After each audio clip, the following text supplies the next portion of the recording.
Okay, so the project for today, and this might be a couple day project, is to reseal these seams on the roof. So we're having a problem where when it rains, water runs into kind of the front driver's seat area and also the couch area. And what I've studied and read and found is that these seals or seams in the roof between this top part of the roof and the side part of the body can dry out. They can get open up a little bit and start to leak. And there's a few ways that can happen. It sounds like it can leak along this top lip, it can leak around the screws themselves, and I don't know if or when this was sealed last, but I can see some of the screws here are a hex type of head, and that apparently is the original type of screw. Some of them are Phillips head, probably pan screws or sheet metal screws, and then some of them are, I don't know, it looks like some kind of deck screw or something. And so it looks like there's been work done on this in the past, and I don't really know what's happened or what they did, and so the plan is to just take all of this off. And I got new stainless steel screws for this, and I got the same thread pitch and type as the Torx head screws, but these are Phillips. It's kind of hard to find Torx head screws that are stainless, so I'm going to replace all of the screws. The things that I read said that it's best to have a fine threaded screw and the same threads that are here before, so that it helps keep water from penetrating down the threads and leaking into the coach. For the seal itself, I got butyl tape. This is a 3/4 inch by 45 feet. I should need something like 24 feet maybe, probably less than that, 20 feet on each side of this. So this should be enough of the butyl tape. But the butyl tape apparently is thick enough and wide enough to cover this seam, and then when you put this cover back down, then the butyl tape squishes and seals all around the seam and helps seal the threads on the screws. Okay, so we have all of the screws out, and most of them came out just fine. You can see some of the butyl tape or silicone or things that are on here. We had 4 that broke off, so just have the heads of the screws here. Some of them had been taken out before. There are some new stainless steel type screws, but we got all of those out. We had 4 that broke off. There were probably 2 or 3 others that were already broken and the heads were missing, and so we're going to have some work to do to remove those screws. I sprayed penetrating oil on this before I started several times to try to get that to go in a little bit.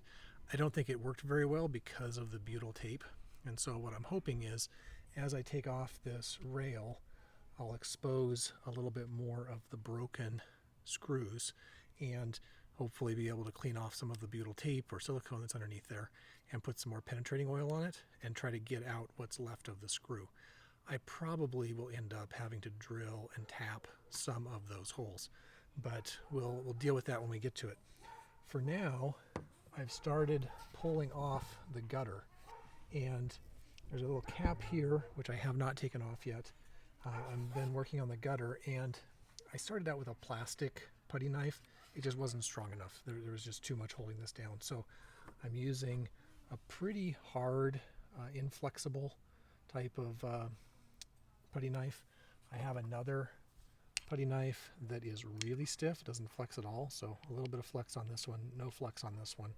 I'm kind of using them to slide in, start to make a little bit of a gap, put this in, and then as I work it, I've got a couple of wood wedges that kind of as I'm working down, I can wedge those in and then work my way a little further down and break the silicone that's along the top and start to separate this cap and gutter from what appears to be probably butyl tape underneath here.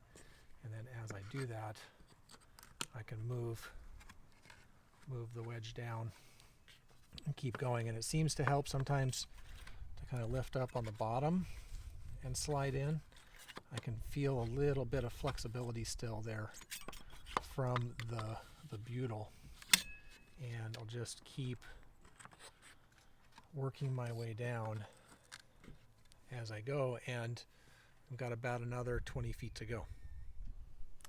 All right, so let's talk about what we've been doing for the last few days. So this has been a pretty long project, and a lot of it so far has been getting the broken screws out of the rail and cleaning up all of the old butyl and silicone and who knows what other kinds of sealers or adhesives have been put on here over the years.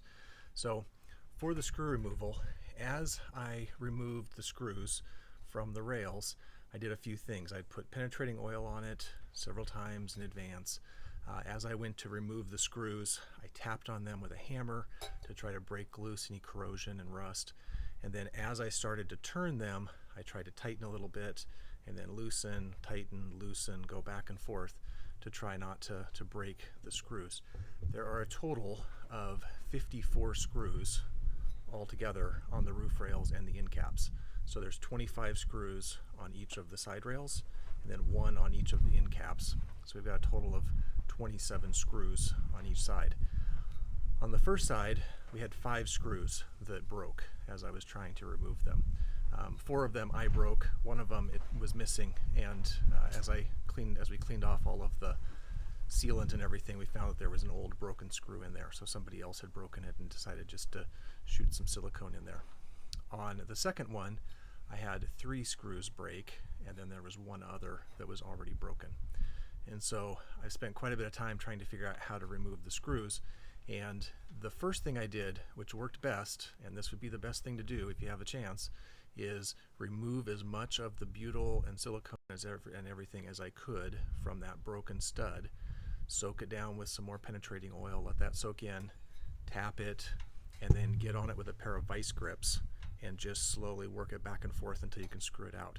I got 3 out that way, and that was by far the easiest method.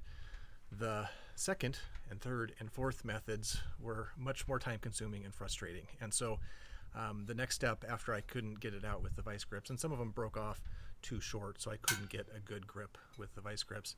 And so then the method was to try to drill them out. And as I drilled into that hardened bolt, the hardened steel, it was pretty challenging to get a good drill down the center of that. And I started with a 1/8 inch drill bit to try to drill through the center, and then I tried to open it up to a 5/32, which is the size that you end up needing to drill it out at. As I did that, some of them went a little easier than others, but I broke probably 3 or 4 drill bits trying to drill out that hardened steel. And it was just a matter of starting to drill in there, and then at some point it would catch, break the bit, and then I would have a broken drill bit in there. And I started out using high-speed steel drill bits. Then I went to I don't remember the next type. It was another kind of better quality drill bit. I went to titanium. I'll say quote-unquote titanium. I don't know if there's actually any titanium in those, but they were more expensive and seemed to maybe work better. I broke those also. And what finally seemed to work better than other things is a left-handed drill bit set. Now, optimistically, I hoped that as I was drilling in a left, counterclockwise way, that maybe it would catch and pull the screw out. I didn't have that happen, but at least these drill bits actually drilled and didn't break. So that was an improvement. This is a super cheap set. I don't know why they haven't broken yet, but it's been working. When the drill bits did break, I got a set of steel punches like this so that I could try to break up or punch through the broken pieces of the drill bit, and that worked okay to try to clear that those, especially the titanium or the hardened steel drill bits. That was even harder to drill than the steel bolts were, and so being able to break up and punch out some of those broken drill bit pieces was very helpful. And then after all of that, and the many hours and days and trips to the hardware store to get tools, the final thing was to retap it. And so I got a tap and die set. This one has the number 10 by 24 thread pitch that is the original thread pitch, and so I'm able to retap them so that they will have the same threads as all the others. And so that's been going pretty well. As I've watched some videos and things, I've seen people break the taps also, and so I'm being very careful to lubricate those as I drill, or as I rethread those holes. Depending on how the hole drilled, sometimes I'm a little bit off and there might be a little bit of the old steel bolt there, but it seems like I've been able to tap that along with the aluminum, and it's worked pretty well. So that's been a lot of time and effort, but actually not as time consuming as all of the cleanup along the side here. And so that at the same time that we've been trying to remove screws and clean that up, we've been removing the butyl and all the other silicone and various sealants and things that have been on here over the years. And as far as that goes, we've used razor blade scrapers, we've used paint scrapers, we've used stiff putty knives to try to scrape that off, a wire wheel on a drill. We used a brass wire wheel to try to, maybe not gouge up the aluminum any more than we had to, but that worked pretty well. Ultimately, some of it is kind of sticky and gooey, and you can see some of it just is not coming off. We're not trying to get this super clean. We want the groove and we want around the threads to be pretty clear. We don't want too much sticking out or something rough that we won't be able to seal to when we put down the new butyl tape. And we're also going to use some polyurethane sealant. So we'll put some polyurethane along where the screws are and along these the grooves and gaps, and then we'll put the butyl over the top of that and screw everything back down, and we think that will make a pretty good seal. But this has been a pretty long time consuming project, and it's not over yet, so there'll be more as we make more progress. Alright, so we're getting ready to put the rail on, and we've put butyl tape along the top, and I've tried to cover all of the rivets and be kind of toward the top side of where the cover is going to go on, so that the butyl will make a good seal between the cover and the roof, covering the rivets and some of the seam that's where this roof piece comes over and is riveted to the rail. We've also used some polyurethane adhesive sealant. The stuff that we used is this DAP stuff, and it says for fiberglass and metal, and seems to have reasonably good reviews as far as maintaining flexibility, also sealing. And so I used this right along the seam where the roof attaches to the rail. I'm also using it a little bit on each of the screws to make sure that we've got some of the material on the screws, because really the rail is solid except for the screws. As long as we're sealing the top, there shouldn't be water coming down underneath this. And the gaps at the end, under the end cap, on each end, we've filled with the butyl tape. And so because it's sealed at the end and all along the top, it should be pretty good. But I thought a little bit on the threads would also be okay. I don't think it's going to be so stiff or so hard that I won't be able to get the screws out. This is not, it doesn't appear to be a permanent thing. It seems to stay kind of flexible. So we'll see next time we need to do this how hard it is to get the screws out, but I think it's better at this point to make sure the screws are sealed. Okay, I've got all the screws in, and in just the last segment I showed a bit about how we were setting up the butyl tape and the sealant along the seam. So got all the screws in, everything is laid down nicely. I did look at this first side, the passenger side that we did first, and I can start to see after a day or so in the sun a little bit of the butyl tape kind of pushing out along the top of the rail, which I think is okay. As long as we're getting a good seal along the top of that rail to the roof, that's the point of the butyl seal. So that's looking pretty good. One important thing that I forgot to note is that before we started putting on the rails, before we put down the butyl tape or anything, I went back one by one and checked every single one of the screw holes. And I made sure that I could screw a screw in and out easily. I made sure that the threads were good.